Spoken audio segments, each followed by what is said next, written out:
आईने हिंदी के एक नए एपिसोड में आपका स्वागत है।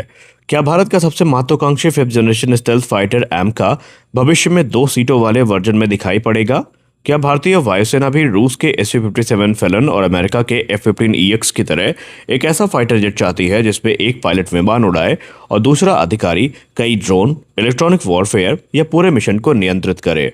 और अगर ऐसा हुआ तो क्या ये सिर्फ एक नया फाइटर नहीं होगा, बल्कि भारत की हवाई युद्ध रणनीति में एक सबसे बड़ा बदलाव साबित होगा? लेकिन सवाल यह भी है कि क्या ऐसा करना तकनीकी रूप से संभव है? क्या इससे एमका की स्टेल्थ क्षमता प्रभावित होगी?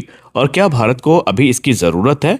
आज के इस वीडियो में हम इन्हीं सारे सवालों का जवाब ढूंढेंगे और आपको बताएंगे कि क्या क्या चीज़ें प्रैक्टिकली पॉसिबल हैं, क्या क्या चैलेंजेस आ सकते हैं। तो बने रहिए वीडियो के अंत तक। देखिए, अगर हम एमका की वर्तमान स्थिति की बात करें तो एडवांस मीडियम कॉम्बैट एयरक्राफ्ट यानी कि एमका भारत का पहला स्वदेशी फिफ्थ जनरेशन स्टेल्थ फाइटर है। इस परियोजना का नेतृत्व एरोनॉटिकल डेवलपमेंट एजेंसी, जिसको हम आडा के नाम से जानते हैं, वो कर रही है, जबकि निर्माण की जिम्मेदारी हिंदुस्तान एरोनॉटिक्स लिमिटेड के पास होगी। इस विमान को 2 इंजन, इंटरनल वेपन बे, एसा रेडार, अत्याधुनिक सेंसर फ्यूजन और इलेक्ट्रॉनिक वॉरफेयर सिस्टम और स्टेल्थ डिज़ाइन के साथ विकसित किया जा रहा है। अभी इसकी पूरी डिज़ाइन सिंगल सीटर कॉन्फ़िगरेशन के अनुसार फाइनल हो चुकी है।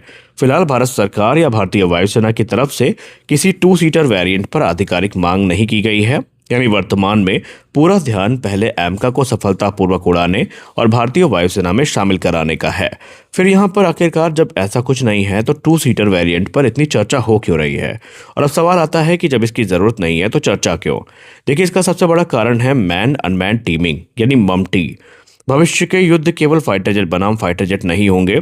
अब युद्ध में केवल एक फाइटर जेट के साथ हम एक फाइटर जेट लॉयल विंगमैन नहीं देखेंगे, बल्कि लॉयल विंगमैन की पूरी सेना देखेंगे। हम कई लॉयल विंगमैन ड्रोन्स देखेंगे और कोलैबोरेटिव कॉम्बैट एयरक्राफ्ट भी उड़ते दिखाई पड़ेंगे।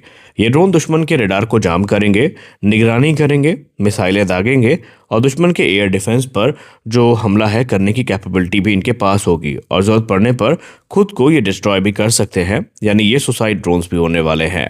लेकिन इन सभी ड्रोन को नियंत्रित कौन करेगा? और यहीं से 2 सीटर एमका का विचार सामने आता है। अब जो दूसरी सीट का काम होगा क्या? कल्पना कीजिए कि पहली सीट पर बैठा पायलट सुपरसोनिक स्पीड पर एमका को उड़ा रहा है और वो दुश्मन के मिसाइल हमलों से बच रहा है।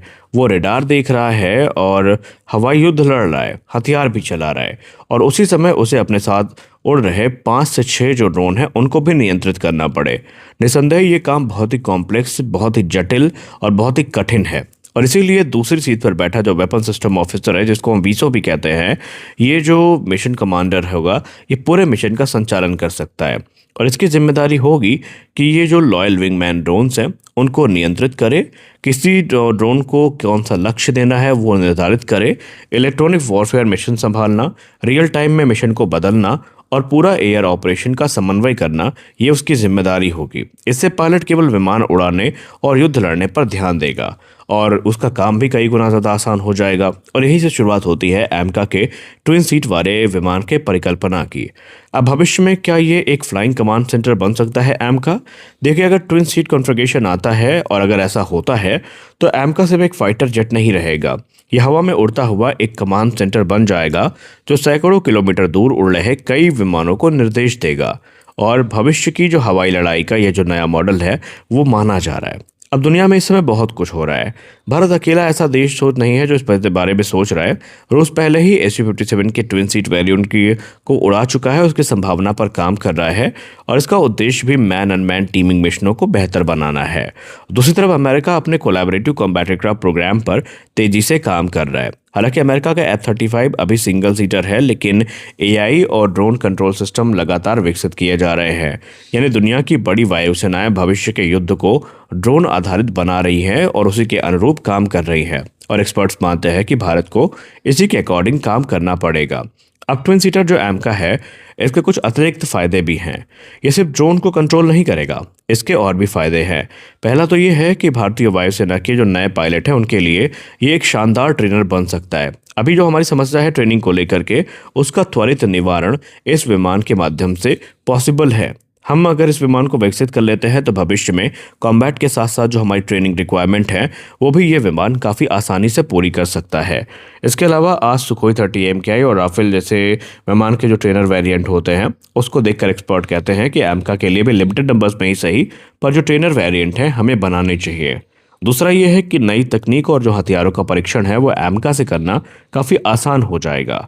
तीसरा ये है कि लंबे और जो जटिल मिशन है उसमें 2 क्रू सदस्य होने से जो उनका कार्यभार है वो बढ़ जाएगा और एक ही पायलट के ऊपर पूरे के पूरे मिशन को पूरा करने का लोड नहीं होगा। लेकिन ये चीज़ें जितना अट्रैक्टिव लगती हैं, जितनी इंटरेस्टिंग लगती हैं, इनमें चैलेंजेस भी उतने ज़्यादा हैं। अब बात करते हैं चुनौतियों की। एडवांस मीडियम कॉम्बैट एयरक्राफ्ट को शुरू से ही स्टेल्थ डिज़ाइन के अनुसार बनाया गया है।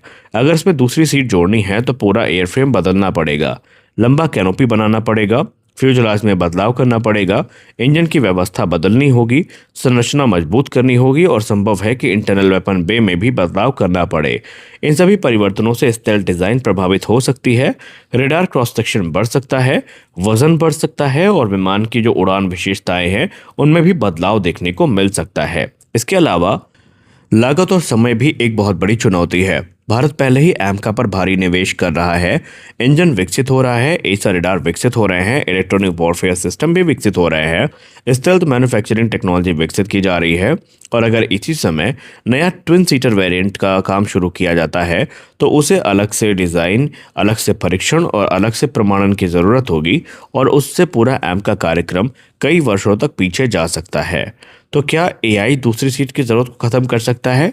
क्योंकि कुछ लोग वैकल्पिक विकल्प के रूप में एआई को भी देख रहे हैं और ये काफ़ी दिलचस्प सवाल है। आज आर्टिफिशियल इंटेलिजेंस बहुत तेज़ी से आगे बढ़ रहा है। आधुनिक फाइटर जेट में सेंसर फ्यूजन जो ऑटोमेशन है वो लगातार बेहतर हो रहा है और संभव है कि 2035 या उसके बाद एआई इतना सक्षम हो जाए कि अकेला पायलट ही कई ड्रोन को नियंत्रित कर सके। भारत भी एआई आधारित युद्ध प्रणाली, ऑटोनोमस ड्रोन और उन्नत मिशन सॉफ्टवेयर पर काम कर रहा है और अगर ऐसा हुआ तो दूसरी सीट की ज़रूरत काफ़ी कम हो सकती है। तो भारत को क्या करना चाहिए? देखिए, अगर व्यवहारिक नज़रिए से देखा जाए तो फिलहाल भारत को पहले सिंगल सीटर एमका पर पूरा ध्यान देना चाहिए, उसे समय पर उड़ाना चाहिए और उसे भारतीय वायुसेना में शामिल करना चाहिए और उसके बाद जो वास्तविक अनुभव के आधार पर फैसला है वो लेना चाहिए कि ट्विन सीटर वेरिएंट की ज़रूरत है भी या नहीं। अगर भविष्य में भारतीय वायुसेना बड़े पैमाने पर लॉयल विंगमैन ड्रोन्स और सीसीए यानी कोलैबोरेटिव कॉम्बैट एयरक्राफ्ट को ऑपरेट करती है तो एमका का एक विशेष मिशन कमांडर वेरिएंट विकसित किया जा सकता है। यानी अभी नहीं, लेकिन भविष्य के लिए रास्ता खुला रखना एक समझदारी भरा कदम हो सकता है। तो दोस्तों, एमका का ट्विन सीट वेरिएंट फिलहाल सिर्फ एक विचार है, इसकी कोई आधिकारिक मंजूरी या आवश्यकता घोषित नहीं हुई है, लेकिन जिस गति से artificial intelligence, loyal wingman drones और कोलैबोरेटिव कॉम्बैट एयरक्राफ्ट विकसित हो रहे हैं उसे देखते हुए आने वाले वर्षों में ऐसी आवश्यकताएं पैदा हो सकती हैं। फिलहाल भारत की सबसे बड़ी प्राथमिकता है एमका के सिंगल सीटर संस्करण को सफल बनाना और उसके बाद ही तय होगा कि भारत भविष्य में SU-57 की तरह ट्विन सीटर स्टेल्थ फाइटर विकसित करेगा या एआई की मदद से सिंगल सीटर प्लेटफॉर्म को ही अधिक सक्षम बनाएगा। आपकी क्या राय है? हमें ज़रूर बताएं। मिलते हैं अगले वीडियो में, तब तक के लिए जय हिंद।